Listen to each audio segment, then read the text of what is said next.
Alors bonjour à tous. Il y a une vidéo virale qui circule sur internet. Donc plusieurs d'entre vous me l'ont envoyé sur ma messagerie privée en inbox. Déjà, il faut savoir que j'ai créé cette page Facebook là pour vous. Donc ce serait plus intéressant de poser vos questions concernant cette pandémie sur ma page Facebook que sur mon compte personnel. Alors dans cette vidéo, on voit une dame qui dit que il y a un vaccin nasal qui serait mis en place et que ce vaccin là sera utilisé pour vacciner toute la population ivoirienne. C'est pour ça qu'ils ont créé ces centres de dépistage là.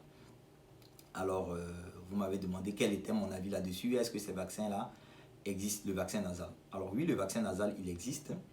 Il a été breveté en 2011 et puis il a été mis sur le marché en 2012. Donc c'est un vaccin qui est utilisé aux États-Unis et en Europe, généralement chez les enfants, jusqu'à 18 ans.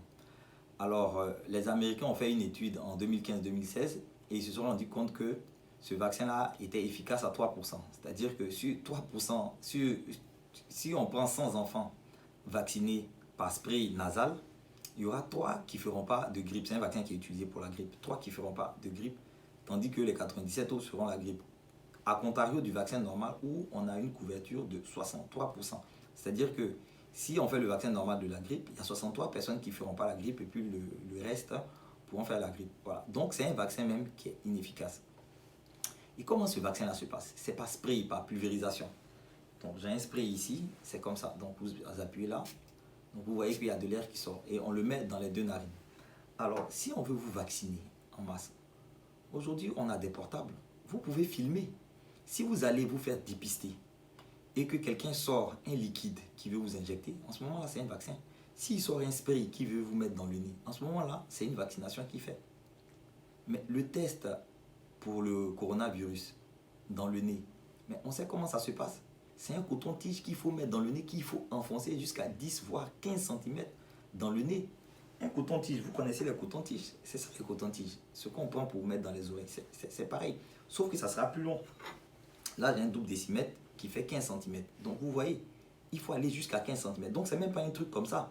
C'est un coton-tige qui fait le double de ça, qu'il faut bien enfoncer jusque dans le nez.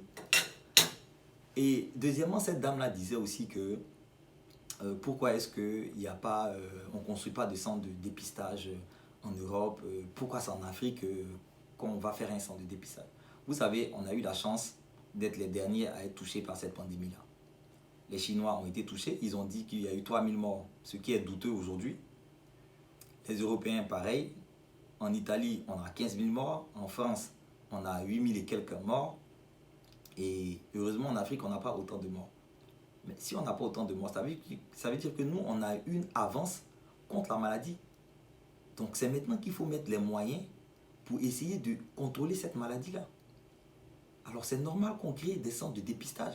Et puis un dépistage, c'est quelqu'un qui présente les signes de la maladie. Si tu ne fais aucun signe de la maladie, tu n'as pas besoin d'aller te faire dépister. Et même en Europe, on a construit des centres de dépistage.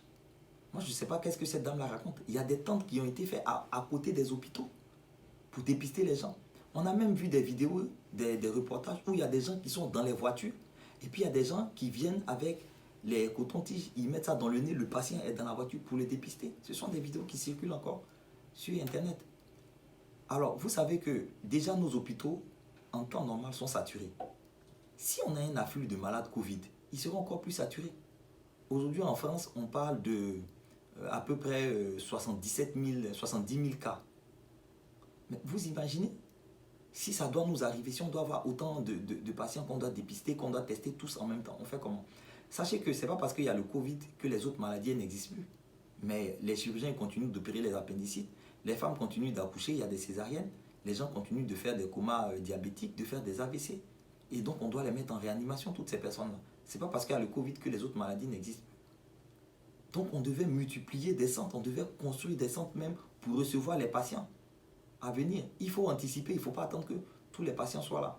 Et puis pour la vaccination, alors j'ai un collègue qui m'a appelé hier pour me dire que il y a certains patients, certains parents qui refusent, qui ne veulent plus qu'on vaccine leurs enfants. Vous savez, c'est très dangereux. Voilà, c'est très dangereux parce qu'il y a des maladies qu'on a réussi à contrôler, voire éradiquer, comme la poliomyélite. Pour ceux qui sont de la génération 80, vous vous rappelez dans les livres de sciences, on voyait les enfants qui avaient la poliomyélite, qui n'arrivaient pas à se tenir debout, qui avaient des fers qu'on mettait dans le pied, etc. Aujourd'hui, la poliomyélite a disparu grâce au vaccin parce qu'il y a la polio orale, donc en goutte qu'on met à l'enfant à la naissance. Des épidémies comme la rougeole, les cas de rougeole, c'est rare, ça n'existe pratiquement plus.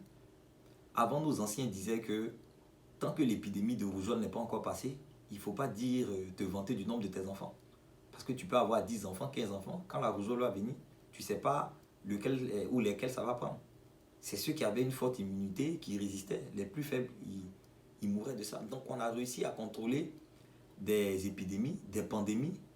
Aujourd'hui, parce qu'il y a certaines personnes qui ont commencé à effrayer les autres, les gens ne veulent pas se faire vacciner.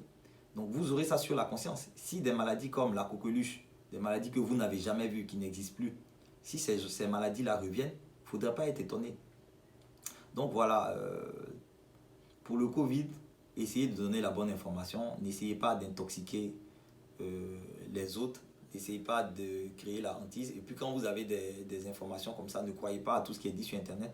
Aujourd'hui, vous pouvez aller vérifier tout ce qui est dit. Allez, passez une bonne journée, à bientôt.